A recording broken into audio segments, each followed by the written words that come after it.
నాని హీరోగా వివేక్ ఆత్రేయ దర్శకత్వంలో వచ్చిన చిత్రమే సరిపోదా శనివారం. కోపం ఎక్కువగా ఉండి తల్లికిచ్చిన మాటతో శనివారం మాత్రమే తన కోపం తీర్చుకునే హీరో సూర్య సొంత అన్న మీద కోపంతో సోకులపాలెం అనే ప్రాంతాన్ని వేధించే క్రూరుడైన విలన్ దయానందల మధ్య వైరం ఏర్పడితే ఏం జరిగిందన్నదే ఈ సినిమా కథ. ఈ సినిమా దర్శకుడు వివేక్ ఆత్రేయ రాసుకున్న మెయిన్ పాయింట్ బాగుంది. కథనం మీద ఆధారపడి హీరో విలన్స్ క్యారెక్టరైజేషన్ల మీద రాసుకున్న కథ ఇది. కోపం ఎక్కువగా ఉండే హీరో క్యారెక్టరైజేషన్ ని మనం చాలా సినిమాల్లో చూసాం. కానీ ఈ సినిమాలో దర్శకుడు వివేక్ ఆత్రేయ శనివారం మాత్రమే కోపం చూపించే విలక్షణమైన పాయింట్ ని హీరో పాత్రకు జోడించి ఈ సినిమాని ఒక యాక్షన్ డ్రామాగా మలిచాడు. ఈ సినిమాలో యాక్షన్ సన్నివేశాలని బాగా డిజైన్ చేశాడు దర్శకుడు. ముఖ్యంగా ఇంటర్వెల్ ఎపిసోడ్ లో వచ్చే యాక్షన్ సన్నివేశం చాలా బాగా వచ్చింది. హీరో విలన్ మధ్య జరిగే మైండ్ గేమ్ సన్నివేశాలు కూడా బాగున్నాయి. కానీ సెకండ్ హాఫ్ లో వచ్చే కొన్ని సన్నివేశాలు సాగదీసినట్లు అనిపించాయి. అక్కడక్కడ లాజిక్లు కూడా మిస్ అయ్యాయి. సోకులపాలెం ప్రాంతంలో ఉన్న వాళ్ళని విలన్ వెచ్చలుడిగా హింసించడం చూస్తే మనం ఏ కాలంలో ఉన్నామో అర్థం కాదు. వారిని ఎవరూ పట్టించుకోకపోవడం, చివరికి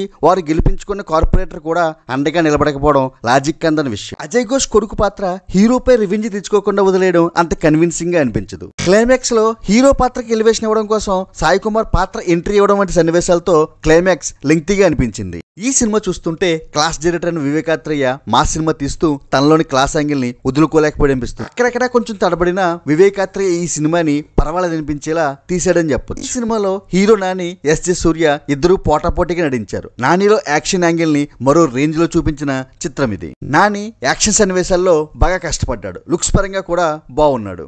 ఎస్జే సూర్య అయితే సైకో లాంటి పాత్రకి పర్ఫెక్ట్ చాయిస్ అనిపించాడు. అక్కడక్కడ కామెడీ యాంగిల్ చూపెడుతూ క్రూరత్వాన్ని బాగా పండించాడు. హీరోయిన్ ప్రియాంక మోహన్ అందంగా కనిపించింది. తనకి మంచి ప్రాధాన్యత ఉన్న పాత్ర దక్కింది. ఇక ఈ సినిమాకి జేక్స్ బిజోయ్ అందించిన బీజిఎం చాలా బాగుంది. తన బీజిఎం తో యాక్షన్ సన్నివేశాలని మరో లెవెల్ తీసుకెళ్లాడు జేక్స్ బిజోయ్. టోటల్ గా సినిమా ఎలా ఉంది అంటే అక్కడక్కడ కొన్ని సన్నివేశాలు లాగ్ అనిపించిన నాని సూర్యుల పెర్ఫార్మెన్స్ కోసమైనా చూడవలసిన సినిమా ఇది. Like, share and subscribe cine master.